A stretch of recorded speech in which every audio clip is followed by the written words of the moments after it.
Olá, eu sou Lavrinha Teixeira Machado e nesse vídeo vamos tratar sobre componentes essenciais para uma meta funcional, tá? Seja para um planejamento de aula de dança, seja para um tratamento neurofuncional.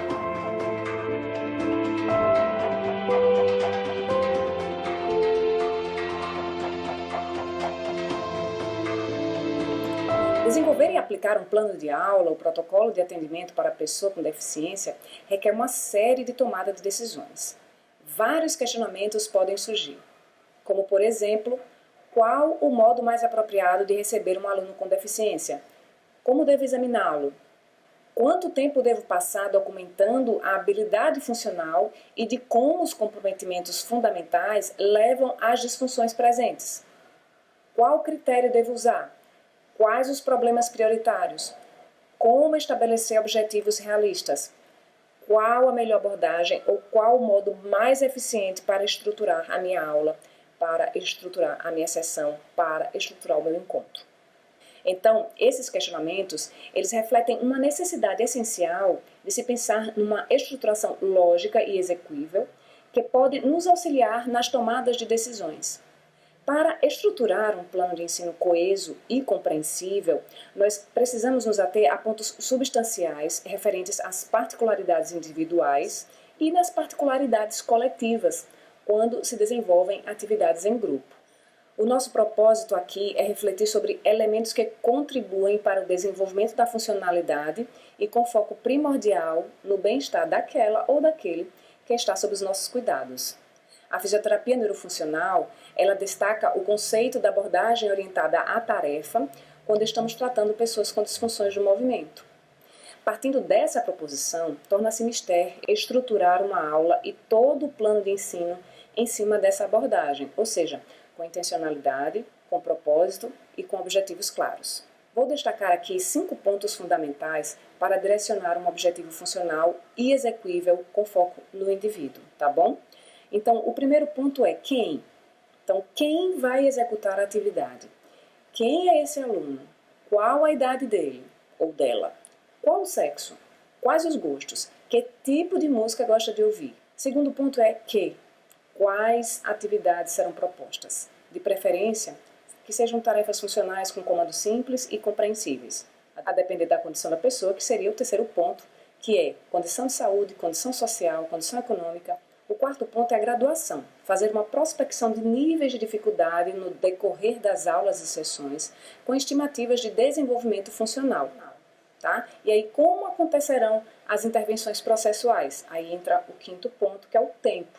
Então, quanto tempo será necessário para atingir o objetivo? Dias? Semanas? Meses? E quando acontecerão essas intervenções processuais? E isso também precisa estar claro e deve constar no seu planejamento, tá bom?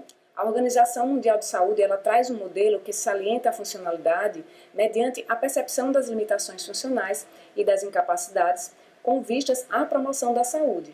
É importante, então, investigar quais componentes podem interferir na estruturação do planejamento da aula ou da sessão, sejam eles relacionados à funcionalidade e incapacidade ou referentes aos fatores contextuais. Fazendo uma síntese do que é proposto pela CIF, os componentes que incorporam o funcionamento e a incapacidade são as funções e estruturas corporais, atividades e participação. E os componentes dos fatores contextuais seriam os fatores ambientais e os fatores pessoais.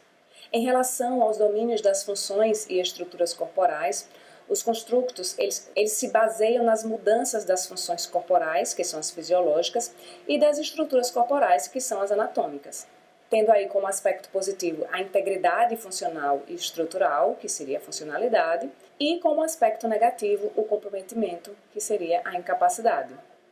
No componente atividades e participação, os domínios fazem alusão às áreas da vida, como tarefas e funções, tendo como construtos a capacidade de executar tarefas num ambiente padrão e o desempenho de executar tarefas no ambiente real, tendo como aspecto positivo a atividade e a participação, que seria a funcionalidade, e como aspecto negativo a limitação da atividade, da participação ou restrição, que seria aí a incapacidade. Fazendo um link com o componente atividades e participação, na maioria das vezes o aspecto negativo está relacionado ao componente referente aos fatores ambientais, cujo domínio está relacionado a influências externas no funcionamento e na incapacidade, que pode ou facilitar ou barrar características do mundo físico, social e atitudinal, e assim atuarem ou como facilitadores, que seria o aspecto positivo, ou como barreiras e impedimentos, caracterizando aí o aspecto negativo. E não podemos deixar de incluir os fatores pessoais, no domínio das influências internas no funcionamento e na incapacidade, e de como pode impactar os atributos da pessoa, tanto nos aspectos positivos quanto nos aspectos negativos. Para finalizar, eu gostaria de destacar duas dimensões que precisam ser contempladas: a dimensão da atividade e a dimensão da participação social.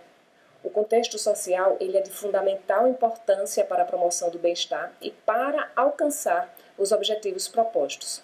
Do que adianta você desenvolver um protocolo fenomenal, mas sem um propósito social? Qual o efeito da sua proposição no contexto de vida da pessoa e da sua família? Qual o impacto que seu planejamento pode gerar nas atividades de vida diária, nas atividades laborais, seja em casa, seja no trabalho, seja na escola, e nas atividades sociais e prazerosas? Bem, poderíamos nos estender muito mais sobre a temática, mas ainda discutiremos bastante sobre a desafiadora arte de educar corpos diversos. E agora sim, nos próximos vídeos, a gente vai mostrar algumas sequências de movimentos que utilizamos em nossas aulas e de como elas podem atuar em diversos componentes e sistemas, tá bom? Até breve!